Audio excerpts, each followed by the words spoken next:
See him in the background, the man himself, Michael Maloof. Michael Maloof is a former senior security policy analyst in the Office of Secretary of Defense. He's an author, a regular contributing analyst to RT and other media outlets. He has nearly 30 years federal service in the U.S. Department of Defense. Welcome to the show, Michael. How you doing today, man? You doing all right? Well, I'm struggling with a head cold. Even I remember Miriam Makeba. I don't remember. See, you guys are a little bit older than I am. I was a kid during. Yeah, we're from the last millennium. Yeah, the last millennium. Welcome to the show. I'm sorry you feel bad. Thank you. But well, I do appreciate that's the way it goes. Thank you. Trump has put the screws to Zelenskyy. There's that. So apparently, and I'll read it from Bloomberg. It says, according to Bloomberg, the freeze affects the equipment already designated for delivery, including weapons, transits to aircraft, ships on waiting in transit in Poland. The suspension also is to stay in place until Trump sees the Ukrainian leader, quote, demonstrate good faith commitment to peace. That's according to Bloomberg. They continue, according to the New York Times, the order takes effect immediately and affects more than 1 billion in, quote, arms and ammunitions in the pipeline and on order, unquote. This is, quote, the president has been clear. He is focused on peace. We need our partners to be committed to that goal as well. We are pausing and reviewing our aid to ensure it is contributing to a solution, unquote. It all stops. Hey, you're about to use that gun? Yeah, not now. That bullet that was going there, not anymore. That tank, that aircraft, that whatever, it all stops. If Zelenskyy wanting to be a tough guy in the way that Donald Trump says it, you're going to be a tough guy by yourself. What is going to be the effectiveness on the ground? I think it's causing the Ukrainians, particularly their Rada, to rethink the direction that they've been going. They're being hard-nosed. Apparently, their Rada just passed a resolution of some kind endorsing the minerals deal, which sends a message to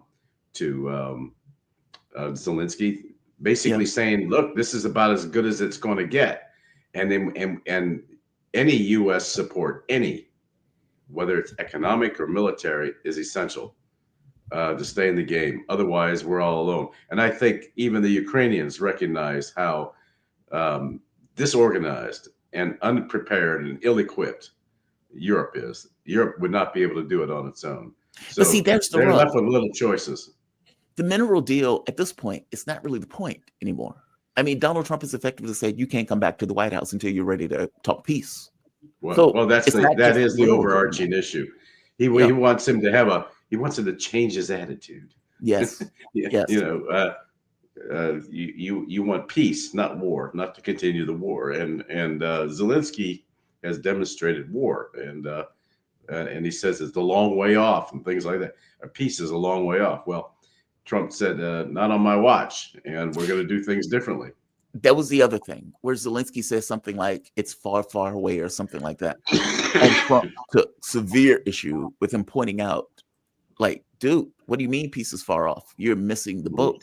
This was one of the exchanges in the meeting that Donald Trump pointed out. Do you see how difficult it is to get a deal with this guy?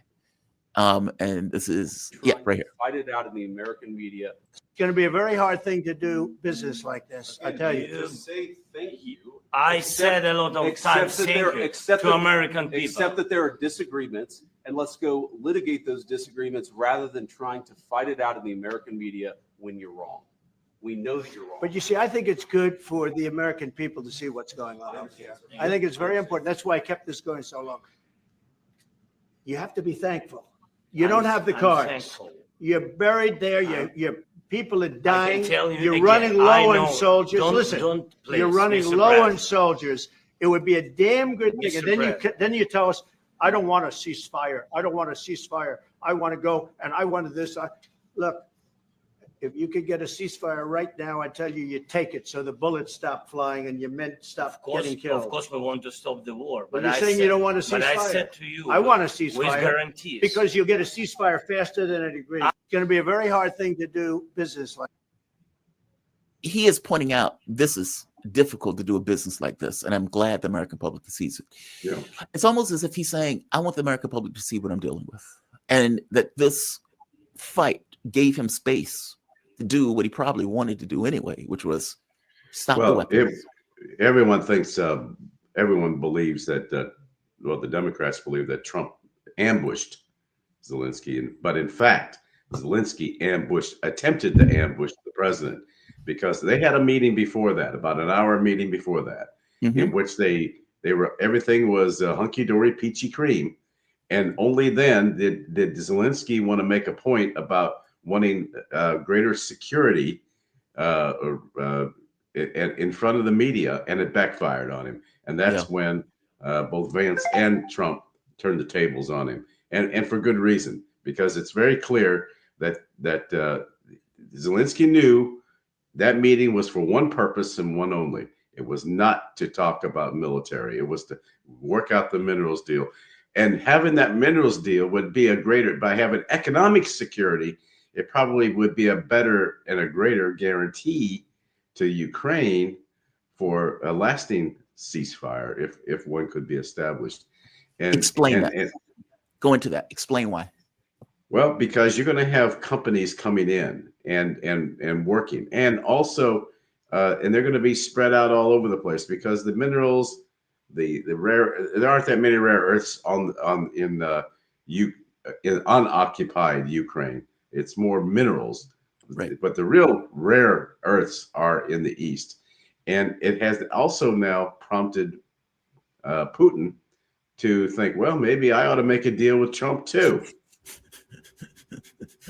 And this is where it's coming. You know, you're better off having an economic, having security through economics opportunities, sharing that, than trying to wage a military conflict. That's the last resort. Which is why Britain and France told Zelensky to sign the deal. It's entrapping the U.S.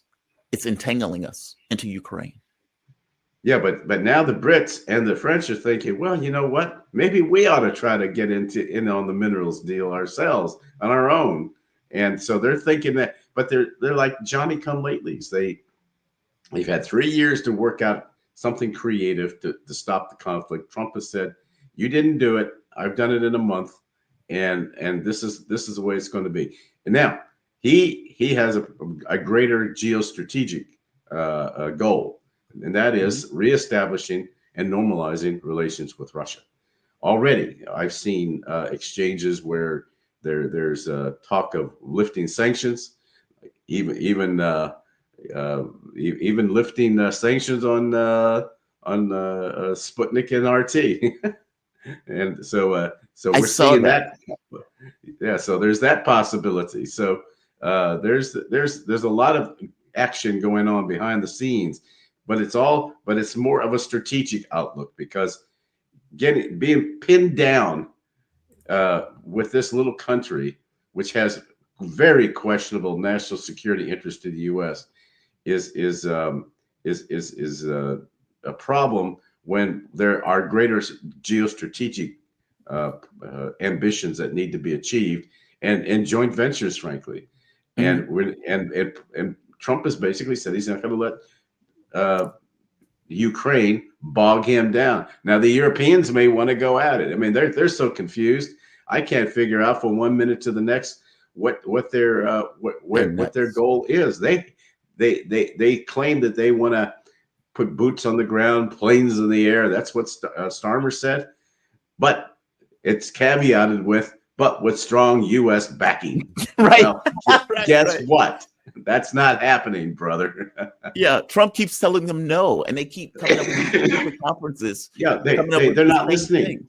Yeah, it's like you got two people in the same room, but they're not talking to each other. It's like, what if we put 10,000 down as opposed to 5? Would you give us a backstop? Trump's like, no. What about 20,000 and airplanes? No. And they keep coming up with these stupid formulations. Yeah, How it's crazy. long can Ukraine last without U.S. support on the battlefield? Not long at all. They will, whatever they may already have in the pipeline and may already have in their stores, and would be it. And whatever, and because the Europeans wouldn't be able to make it up. They don't have the industrial base to consistently grind it out. and what is going in is limited, frankly. And the Ukrainians have a reputation for going through their ammunition and everything like crazy, like water. And it wouldn't last very long in any event. So even if this were now that it has stopped, I think it's going to be a matter of weeks, and I think it's going to be a reality check for Zelensky and for the Ukrainian people to either say, look, Zelensky either changes or you change him and get another leader in. And I think that's where it's heading. Well, I guess the question becomes, if the Ukrainian military collapses, any chip that they had on the board goes away right off the bat. Oh, yeah. Trump look, Trump told Zelensky, you're operating from a position of weakness. You have no cards.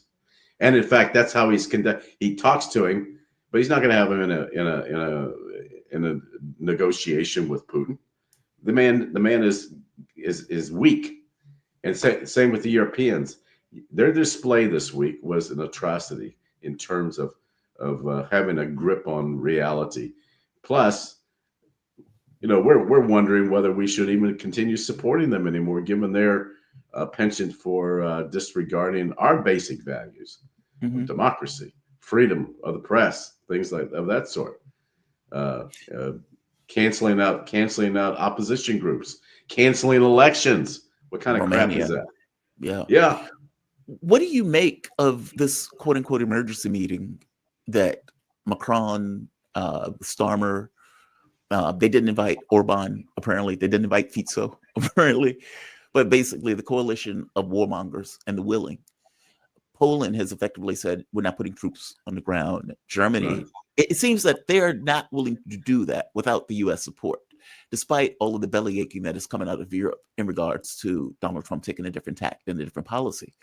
I've never seen a situation where Europe has effectively repudiated America in this way by hugging and rubbing on Zelensky after his, ass rimming when he was here with Trump advance. They regard him as European, and we're the outsider. But we still have the military might, the production. Europe cannot survive without the United States. And as I've been saying, I believe in the past, even here, I believe that this episode is the beginning of the end of NATO as we now know it. It's just not going to thrive any longer, because the reality is that the big guys, the pachyderms, want to make peace with one another, and which obviates the need for NATO. The Warsaw Pact went away back in 1991, but NATO expanded, and that's what actually triggered the SMO in 2022. And the Democrats and the West conveniently want to disregard that, and that's to their detriment, because that is fact and that is reality. And they were warned over and over and over again. It isn't that Putin woke up one morning and conducted a blitzkrieg. He warned that this NATO expansion was creating a threat to Russia, the Russian Federation's security. And he made that point abundantly clear over and over again.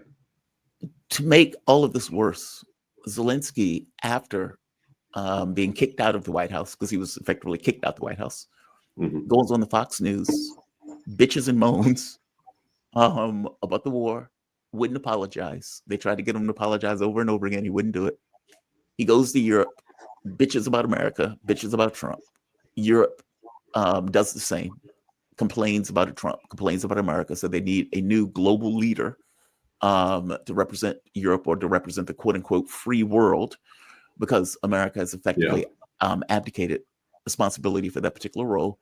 Zelensky apparently goes on the Financial Times, complains bitterly, says that Putin blew off the Minsk agreements, which is a mind-blowing statement. Like, that statement is mind-blowing. It's just the opposite. It was just the opposite. Completely the opposite, right? Zelensky got in order to implement the Minsk agreements. 2, didn't do it. He was technically told he didn't have to do it, and so he didn't do it. Angela Merkel, Hollande are on record saying they lied about the agreements. So it is an astonishing thing for Zelensky to go anywhere and basically contradict reality to such a degree. Do you see the weapons ever being turned back on at this point? I don't think so. I think you're actually going to see the Ukrainians coming back in hat in hand, wanting to do the minerals deal. But see, the mineral deal is different from the war. Yeah, that's going to be their security. That's going to be the new security reality from the United States, because you'll have American presence in the country. Yeah, but how did that work? The war is still going on. Russia's still taking territory. They're still moving. They stop shooting. You stop shooting. That's what happens. You declare a ceasefire. Somebody says, okay, we're going to stop firing at such and such a date. Someone, the other side agrees. And I don't even think you need so-called peacekeepers. You see, the Europeans still want to put so-called peacekeepers in. That's a non-starter. It's not going to happen. But so it's a ceasefire. Russia said we are not accepting the ceasefire. Yeah, they want it to stop. They want it to stop. I think once you stop to work out these deals, it stopped. It won't be a ceasefire. It'll be a permanent. What do you call it? It's not ceasefire. New security architecture. Stops the shooting. Yeah. What do you think that new security architecture looks like? Are we looking at all of Donbass is now part of Russia, Lugansk, Zaporozhye.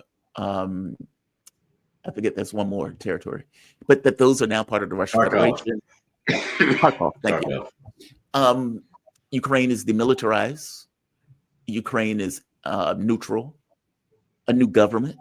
Like these are going to be the Russian wants. In fact, this is going to be the Russian demands. Will a U.S. president accept those? Yeah, I think he will. I mean, that's the reality. He's the president of common sense and reality. And how are you going to kick the Russians out?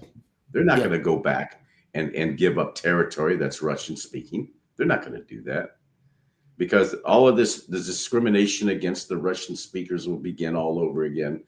And the trudging on their liberties and democracies as citizens will be undertaken by the Ukrainians. Once again, they've already outlawed the Orthodox Church. I mean, the democracy in Ukraine is laughable, and for us to suggest that is the beacon of democracy, to save democracy in the West, is just nonsense. And we got to stop accepting these glowing terms. We got to look at things through the prism of reality, not ideology. And we're not doing that. Mm-hmm. We got to start. We got to wake up and give ourselves a little pinch and say, okay, this is the way it is, and move on. And that's what Trump is trying to instill in that brash little guy in the little green pajama suit. He looked like a janitor. They were mocking the hell out of him over that. Well, they're trying to get a message across to him. When you come to the Oval Office, you dress up. Yes. Period. I guess last End of question. story. What do you make of the sanction relief? Trump seems to be moving forward with resuming diplomatic relations with Russia. One of the things he's told the Treasury Department, it was Treasury and State Department, to basically figure out how to unravel all of these sanctions that the Biden administration has implemented. How do you think he's going to do it? I guess that's the first question. And what does it mean when he does? Well, I think he will. I don't think he would have ordered it unless he wanted it done, because he's undertaken a course of action that's to renormalize relations between Russia and the United States. That's the bottom line. They're also talking about the exchange of ambassadors. They've now named the new ambassadors for each country. Yes. And they should be in shortly. Increase in staff, because you'll recall that under Obama, and even I guess under Trump as well, first term, they were kicking out diplomats. Right. They're all going to probably come back. So there's an effort now to, and maybe also open up new consulates. They're trying to reestablish the normalization process that existed prior to this Russia hoax nonsense. And I think that that's the direction they're going to be going. Plus, the United States confiscated or seized Russian properties that they owned, that they actually owned in Maryland. They want that back. That was their little vacation place, you know. They just stole it. You want to get the oyster, you want to get the oysters and things like that. You know, it's near the bay. Michael, man, thank you for this. I always appreciate your analysis on this stuff. Michael Maloof, I hope you feel better, man. I'm so sorry. Well, thank you. Well, it happens. You should have told me. I wouldn't have dragged you out here like this if I knew you felt bad. I was on my deathbed. Michael Maloof, former senior security policy analyst in the Office of Secretary of Defense, author, and regular contributing analyst on RT and other media outlets. He has nearly 30 years of federal service in the U.S. Department of Defense, and he's a great friend of the show. Thank you for this, man. I really appreciate it. Thank you, Jamal. We'll talk later. Bye-bye. All right. Michael Maloof, my man.